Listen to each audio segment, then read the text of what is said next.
السلام علیکم ورحمۃ اللہ وبرکاتہ۔ الحمد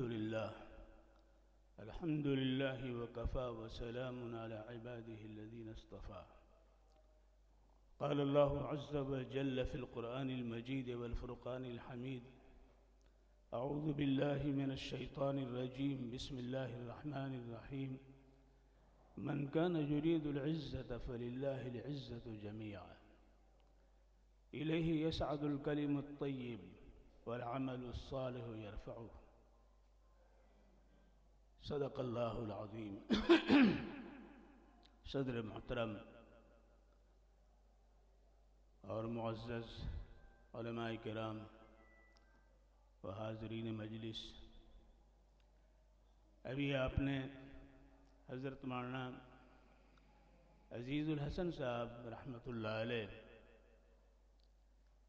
کے نگارشات کی روشنی میں غازی پور کی تصویر دیکھی، سنی، اور ان کے خدمات اور ان کی کوششیں، سرگرمیاں اور علم ادبی، فکری اور روحانی پس منظر میں ان کی کوششوں کا ایک بہتر نمونہ آپ کے سامنے پیش کیا گیا ہے۔ حضرت مولانا عزیز الحسن صاحب رحمۃ اللہ علیہ اپنے نام کے ساتھ بھی عزیز تھے اور کام کے ساتھ بھی عزیز تھے۔ نام کا بھی چونکہ اثر ہوتا ہے۔ ایک دفعہ حضور اکرم صلی اللہ علیہ وسلم مجلس میں تشریف فرما تھے۔ آپ نے کہا، کون ہے جو میری بکریوں کا دودھ نکالے؟ ایک صاحب کھڑے ہو گئے، انہوں نے کہا، حضور اس خدمت کے لیے مجھے سرفراز فرمائیں۔ حضور نے پوچھا، تمہارا نام کیا ہے؟ کہنے لگے، حضور میرا نام حرب ہے۔ فرمایا کہ بیٹھ جاؤ۔ حرب کے معنی جنگ کرنا ہے، بکری کے تھن کے ساتھ جنگ کرنا مناسب نہیں ہے۔ دوسرے صاحب کھڑے ہوئے، انہوں نے کہا، حضور اس خدمت کے لیے مجھے اجازت دیں۔ تو اللہ کے رسول صلی اللہ علیہ وسلم نے فرمایا، تمہارا نام کیا ہے؟ انہوں نے کہا، حضور میرا نام مرہ ہے۔ فرمایا، تم بھی بیٹھ جاؤ۔ مرہ کے معنی کڑوے کے ہوتے ہیں۔ دودھ اگر کڑوا ہو جائے تو اپنی ماہیت سے محروم ہو جائے گا۔ تیسرے صاحب کھڑے ہوئے تو اللہ کے رسول صلی اللہ علیہ وسلم نے ان سے بھی پوچھا، تمہارا نام کیا ہے؟ انہوں نے کہا، حضور میرا نام عیش۔ عیش کے معنی زندگی کے آتے ہیں، اور آپ جانتے ہیں کہ زندگی کے ساتھ دودھ کا تعلق بھی گہرا ہے، ابتدا سے لے کر کے انتہا تک۔ بچہ مہد میں ہو اور بوڑھا لحد کے قریب پہنچ جائے، اس وقت تک دودھ اس کی توانائی کو برقرار رکھنے کے لیے مزید مہمیز کرنے کی اس کے اندر اللہ نے صلاحیت رکھی ہے۔ اللہ کے رسول نے انہیں اجازت دی، انہوں نے دودھ نکالا۔ لہذا اچھے نام کی بھی ترغیب اسلام میں دی گئی ہے۔ اچھے نام رکھو، اچھے کام ہوں گے، اچھے محاسن کا وجود ہوگا، کردار اچھا ہوگا۔ لہذا ہمارے محبوب اور ہمارے مخدوم ایسے کہ غازی پور بہت پہلے جب ایک دفعہ وہ یوسف پور آئے ہوئے تھے اور وہاں پہ ایک جلسہ تھا، میں چھوٹا تھا، میرے دادا مولانا سراج الدین صاحب قاسمی رحمۃ اللہ علیہ اپنے ساتھ لے کر کے اس جلسے میں آئے تھے۔ اس جلسے میں مولانا نور محمد ٹانڈوی بھی تھے اور مولانا عزیز الحسن صاحب بھی تھے۔ آج سے ہم سمجھتے ہیں 50 سال پہلے یا اس سے زیادہ کی بات ہے، جس وقت وہ بالکل نوجوان تھے اور بے حد اسمارٹ نظر آ رہے تھے، شیروانی پہنے ہوئے۔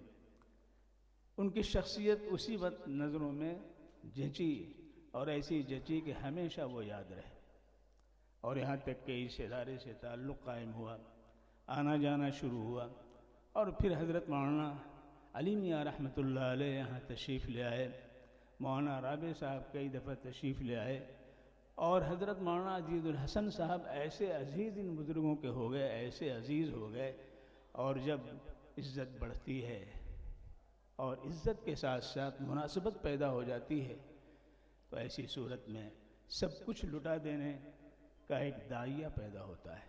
حضرت مولانا عزیز الحسن صاحب نے اسی مدرسے کے تحت جو گنگا کے کنارے جو قائم ہے وہاں پہ حضرت کا قیام تھا، حضرت مولانا عزیز الحسن صاحب نے ایک تحریر لکھی اور وہ تحریر لکھ کر کے اپنے پورے ادارے کو حضرت کے حوالے کرنا چاہا۔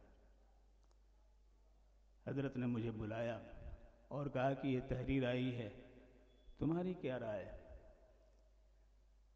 ہم نے کہا حضور تحریر میں اخلاص نمایاں ہے، لیکن پھر بھی ہو سکتا ہے کہ جذب اندرون سے زیادہ جذب ظاہر کا اس کے اندر پرتو نظر آئے، لہذا کیوں نہ اس میں توقف کیا جائے۔ لیکن حضرت مولانا عزیز الحسن صاحب رحمۃ اللہ علیہ برابر پیچھے پڑے رہے، یہاں تک کہ پورا ادارہ ندوے کے حوالے انہوں نے کیا۔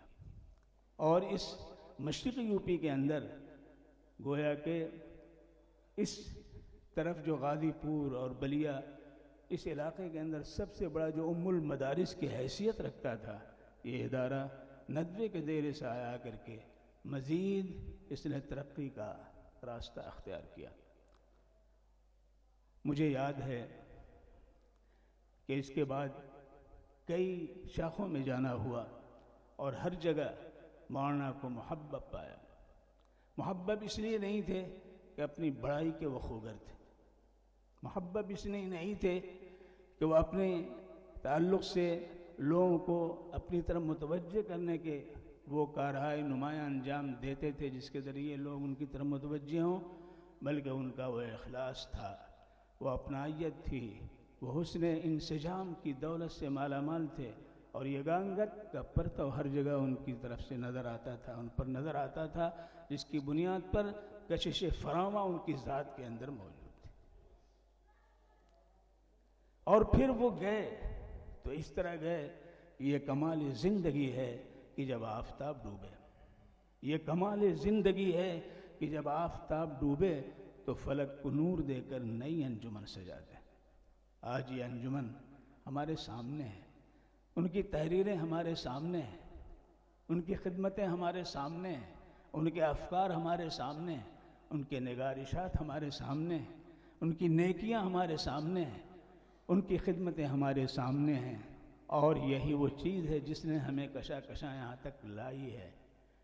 اس لیے کہ جناب محمد الرسول اللہ صلی اللہ علیہ وسلم نے فرمایا اذکروا محاسن موتاکم، اپنے گزرے ہوئے لوگوں کے محاسن کو یاد کیا کرو، ذکر کیا کرو، تاکہ اس سے تمہیں مہمیز ہو، قوت ملے، طاقت ملے، جرأت ملے، استقامت ملے، اور ثبات قدمی اور رسوخ حاصل ہو سکے۔ اس لیے نمونوں کی ضرورت ہوا کرتی ہے۔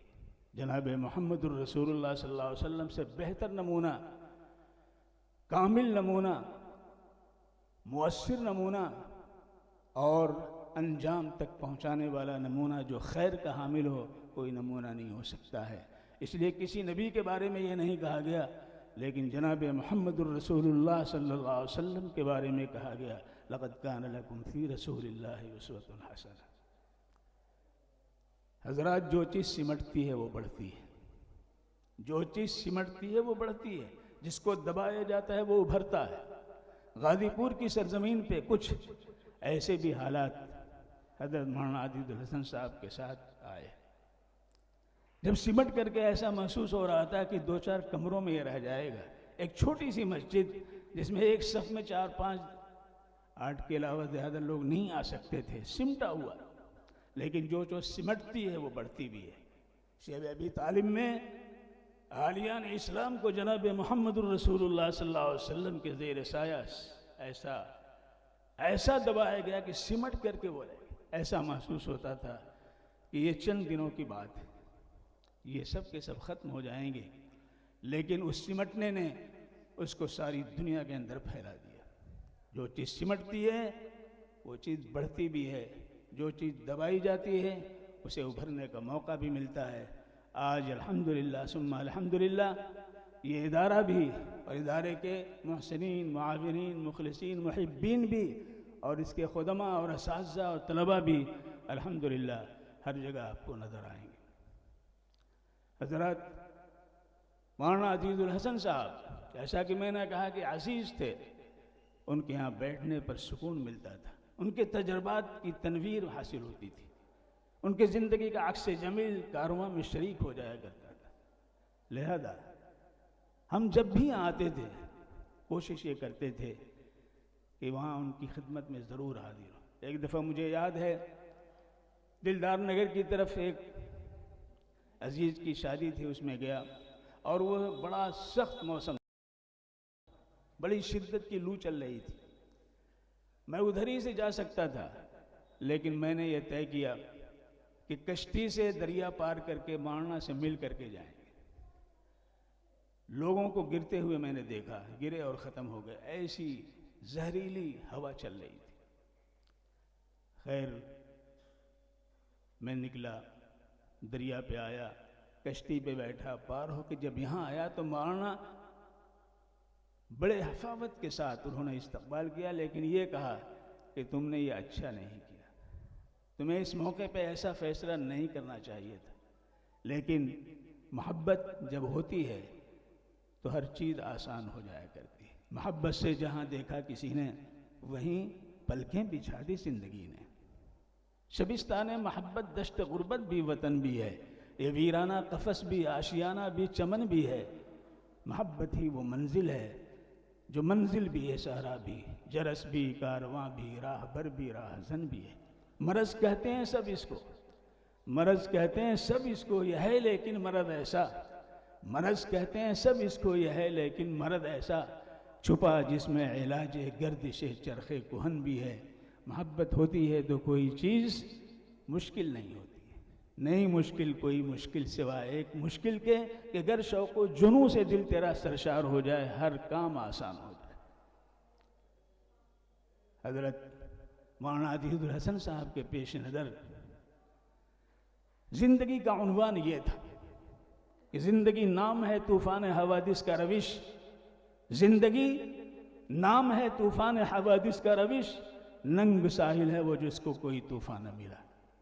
طوفان ہی تو آئے گا، سونامی ہی تو آئے گی، حالات ہی تو ستم رسیدہ مظاہر پیش کریں گے، افراد اور دیگر لوگ جو ہوں گے منہ چرا سکتے ہیں، نظریں چرا سکتے ہیں، لیکن وہ ذات جس کے لیے ہم نے اپنے آپ کو پیش کیا ہے اس کی نظروں میں ہمیں مدت پوری ہوگی سب کی، لیکن کامیاب ہے وہ جس نے اخلاص کے ساتھ زندگی میں کلمہ طیب کے تقاضے کو پورا کیا ہو۔ اسی لیے میں نے یہ آیت تلاوت کی آپ کے سامنے، من کان یرید العزہ فللہ العزۃ جمیعا، جو عزت چاہتا ہے، احترام دوسروں سے چاہتا ہے، اسے یہ سمجھ لینا چاہیے کہ عزت کی کنجی اللہ کے ہاتھ میں، ساری عزتیں اس کے پاس ہیں، اور اس عزت کو پانے کے لیے اللہ رب العزت نے ایک کنجی ہمیں عطا فرمائی، وہ کنجی کلمہ طیب کی ہے، اور کلمہ طیب کی کنجی جہاں لگتی ہے عمل سارے کے سارے پیکر نظر آنے لگتے ہیں، نماز کی شکل میں، روزے کی شکل میں، زکوٰۃ کی شکل میں، حج کی شکل میں، صدقات و خیرات کی شکل میں، نیکیوں کی شکل میں، تعاون کی شکل میں، احسان کی شکل میں، یہ سارے خزانے سامنے آ جاتے ہیں۔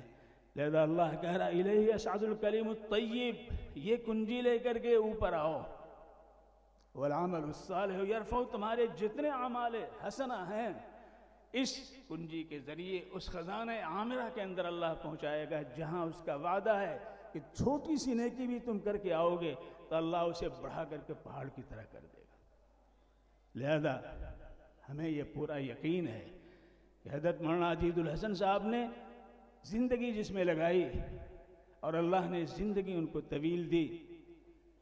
مولانا ہاشمی میاں جو یہاں تھے ان سے بھی وہ 2 سال عمر میں بڑے تھے، لیکن اللہ نے ان کو باقی رکھا اور بہت کام ان سے لیا، لہذا آج وہ